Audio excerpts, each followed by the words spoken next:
Hey Sunbird Nation, today is November 22nd, a couple days before Thanksgiving. Here's where we stand. It's 3/4 of the way back together, I guess. Most of the brackets are on, intake manifold, cam cover, distributor, all this crap, did some painting, stuff like that. Still have to make a gasket for this pipe and put it on. What else? I'm getting ready to put the exhaust manifold on. I had that tubular header I bought that my flow guy didn't like. He thought that the stock manifold was better inside than that one. So I decided to stick with that, although for a little while I entertained thoughts of making my own manifold. And not that I'm, some great header maker, but years ago I had flanges made. You can see these here, I had them flame cut. I think I have 4 or 5 of them. They're 5/8 thick. And I had these made with the idea of making my own header. What you would do is just, stick this guy on here. And then you buy these things called weld L's, which you've probably seen in any turbocharger articles when you make your own headers and stuff. And what you do is you, I'm trying to do this one-handed, I apologize. You weld them onto here. And then, you weld another one on, this guy. When you go crazy with these things, they're really heavy wall. And then blah, blah, blah. You make your own tube header.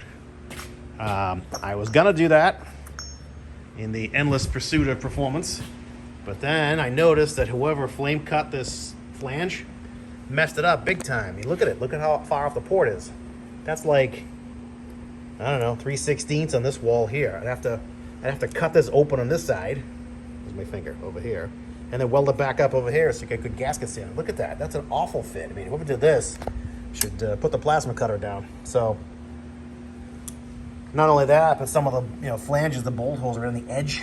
So, I decided, you know what? I don't want to marry this thing any longer than I already have. So, let's stick with the stock manifold. So, I took a good look at it. Did a little porting over the weekend.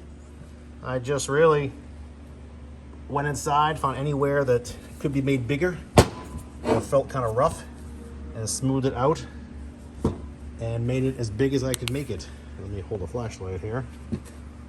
But if you look inside, oh boy, this ought to be fun. Hang on. If you look inside, you can see the flow path. That's fed from the cylinder head. Obviously, this is the turbocharger side.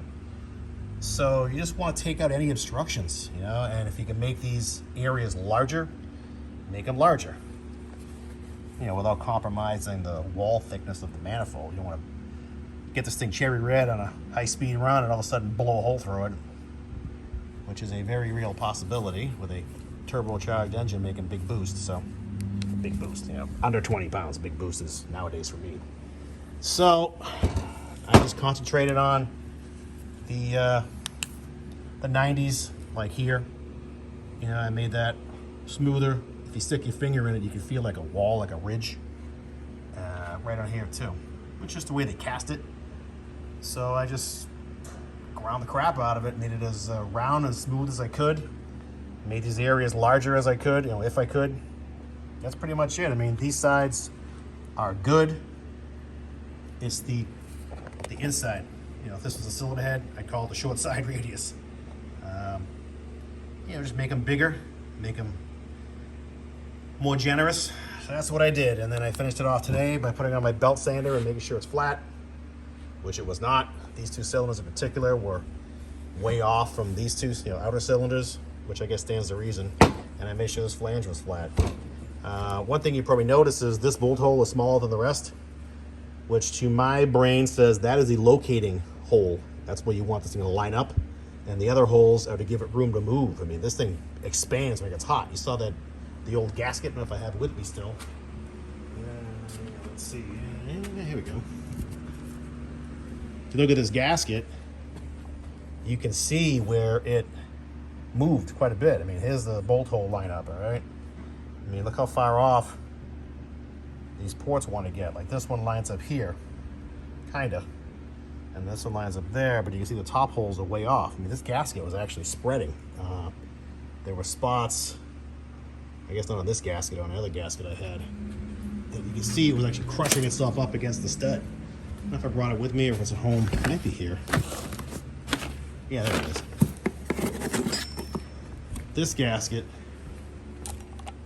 you can see, this bolt hole is oblong. And you can see the fire ring here, if you want to call it a fire ring. They're not round, they're oval shaped. This thing was getting hot and it was spreading out, like this way. So I can understand that they would want the holes to be generous to give us some room to move. Because when it gets hot, boy, it's doing its thing.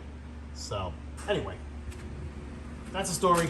I'm gonna stick the stock manifold on. I can hopefully do it with one hand right now, just so you can see it all its glory. This is the manifold I ran on my original engine. I went as fast as 1361 with this manifold. So that was in stock configuration. I didn't do anything to it till today. I never ported it or anything. All I did was wrap it this heat wrap. This is the same heat wrap I had on it in 2004. So that's where it goes. That's how it goes. I'm just gonna stick this guy back on and live happily ever after. Like I said, I went 1361 at 98 and 99, whatever it was. And with the tube header and the bigger turbo, I still went 1361. At some point you sacrifice low speed drivability for high-end horsepower, but sometimes too much is too much. Not to mention I probably had other problems too with cam timing or whatever timing issues I may have had or may not have had back then. So here's where we stand. It's gonna go back together with the stock manifold. It's ported slightly, so I'll get that on right after I finish this video, and then I will mock up the turbo. Here's the turbo oil feed line right here. Here's the drain right there. I just have to plumb that in for my new turbo. And button this thing. I'll make a gasket for this. I can RTV it, but I'd rather make a gasket. It's a simple, almost like a thermostat housing gasket. I got gasket material. I'll just cut one out quickly. So I'll button that up today, and it's almost ready to go back in. There isn't that much left to do, I don't think. So keep tuning in, and eventually you'll see it running, and then the real fun starts. See if I screwed up. So, all right, thanks again for watching, and happy Thanksgiving, everybody. See you later.